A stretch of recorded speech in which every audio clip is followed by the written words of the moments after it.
Joe Biden coming and pretending to care about the cost of forever wars. I mean, don't get me wrong. Objectively, what he's saying is true. You know, you should not be spending $300 million a day to murder people, right?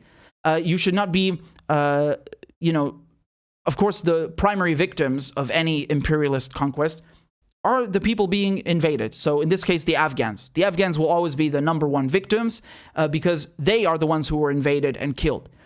But at the same time, Joe Biden, he raises a very important issue, which is the mental health issue, right? I think he said it's 18 veterans a day who kill themselves. I heard it was 22. And again, objectively, if you just isolate his text, very good. Thank you for raising awareness about mental illness and mental health. It's very important to fight the stigma. But this is Joe Biden. This motherfucker voted for this war. He voted for the war in Iraq. He voted for the war in Afghanistan. Actually, he helped orchestrate the war in Iraq too. He helped make the case for that in the Senate. So to come here after he's served corporations his whole life, you know, after he's helped maintain and start these wars his whole life and pretend to care about forever wars. I mean, who are you kidding here? If you're so concerned about that, why did you just raise the fucking military budget to $750 billion? It's never been this high in modern history. It's higher than Trump's.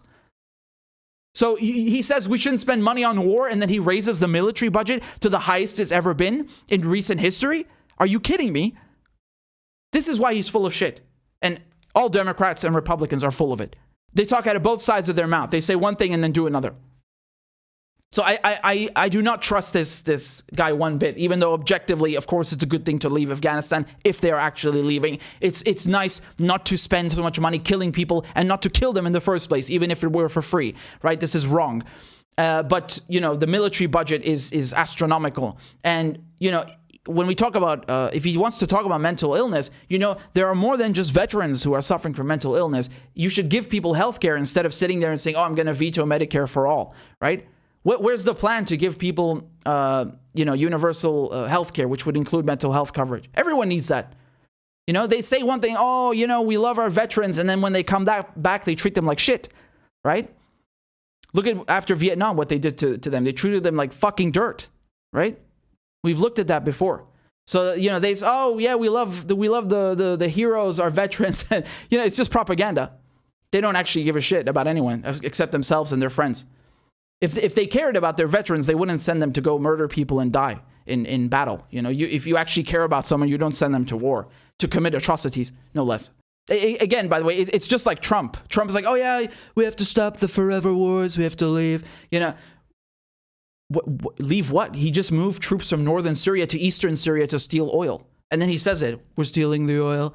You know, he pretends to be some kind of populist, anti-war president, and then he goes and murders Haj Qasem, so General Soleimani, almost starting a fucking war with Iran. There's no equivalent, you know, of General Soleimani in the American army or any other army. He played a huge role, a pivotal role. You know, it's thanks to him that ISIS, Al-Qaeda were completely crushed in Syria, and that the country didn't fall into, you know, ISIS hands, into Daesh hands. He says he's anti-war, and then he almost starts a war with Iran. He pulls out of the nuclear deal. He, you know, abolishes all kinds of diplomatic relations with Iran, puts more sanctions on Iran, sanctions on Syria, sanctions on Venezuela. It's kill people, it's siege warfare. They're all hypocrites.